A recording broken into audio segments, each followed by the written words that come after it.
बिस्मिल्लाहिर्रहमानिर्रहीम अस्सलाम वालेकुम। चने की दाल ढाबा स्टाइल आज आपके साथ बहुत ही इजी रेसिपी शेयर करने लगे हैं। जो ढाबा स्टाइल चने की दाल होती है हर एक को बड़ी पसंद होती है कि हम सोचते हैं कि वो होटल वाली ढाबे वाली चने की दाल अगर घर में बन जाए तो क्या ही मज़े। आज वही रेसिपी आप लोगों के साथ हम शेयर करने लगे हैं। बहुत ही इजी रेसिपी है। ये देखें माशाल्लाह से अभी से इसकी लुक देखें। अभी इसको तड़का शड़का लगाएंगे, मसाले डालेंगे। चलें जी आए बनाते हैं अपनी वीडियो को। सबसे पहले तो हम करेंगे प्याज़ों को फ्राई। एक अदद मैंने लिया प्याज और इसको फ्राई करेंगे। इधर मैंने चने की दाल को उबाल के रख लिया है क्योंकि हमने 10 मिनट में चने की दाल तैयार करनी है। चने की दाल उबल चुकी है हमारी और साथ ही हम कर लेंगे प्याज़ों को फ्राई।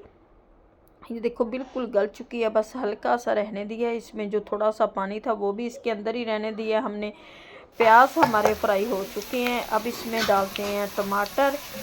एक अदद टमाटर डालेंगे, लहसुन अदरक का पेस्ट भी डालेंगे और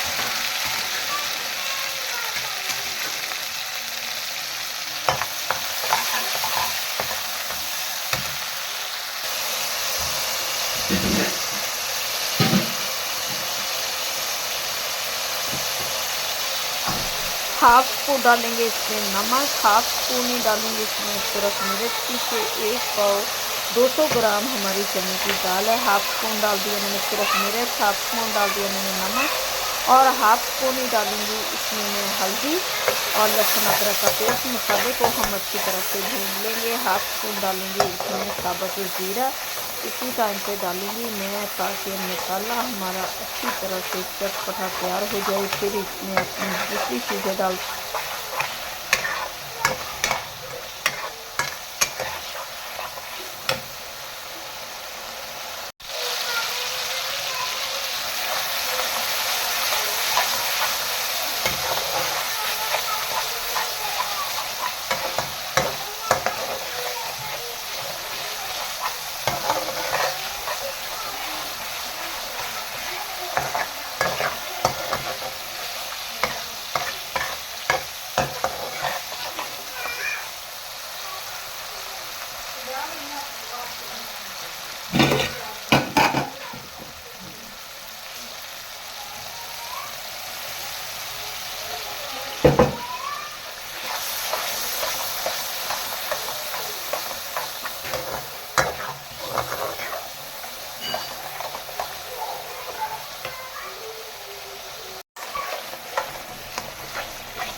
दाल हमारी तैयार हो चुकी है। अब हम इसमें डालेंगे अपने मिर्च मसाले, पिसा हुआ मसाला, सब्ज़ मिर्च डालूंगी, कसूरी मेथी डालेंगे। इसकी खुशबू बहुत ही मज़े की लाजवाब होती है। ये थोड़ी सी कसूरी मेथी डाल दिया है, पिसा हुआ गरम मसाला डाल दिया है। माशाल्लाह से दाल हमारी तैयार हो चुकी है। उम्मीद है कि आप लोगों को हमारी आज की रेसिपी अच्छी लगेगी। अच्छी लगे वीडियो को लाइक, चैनल को सब्सक्राइब करना। अब दे हमें इजाज़त, मिलते हैं नेक्स्ट वीडियो में। खुदा हाफिज़।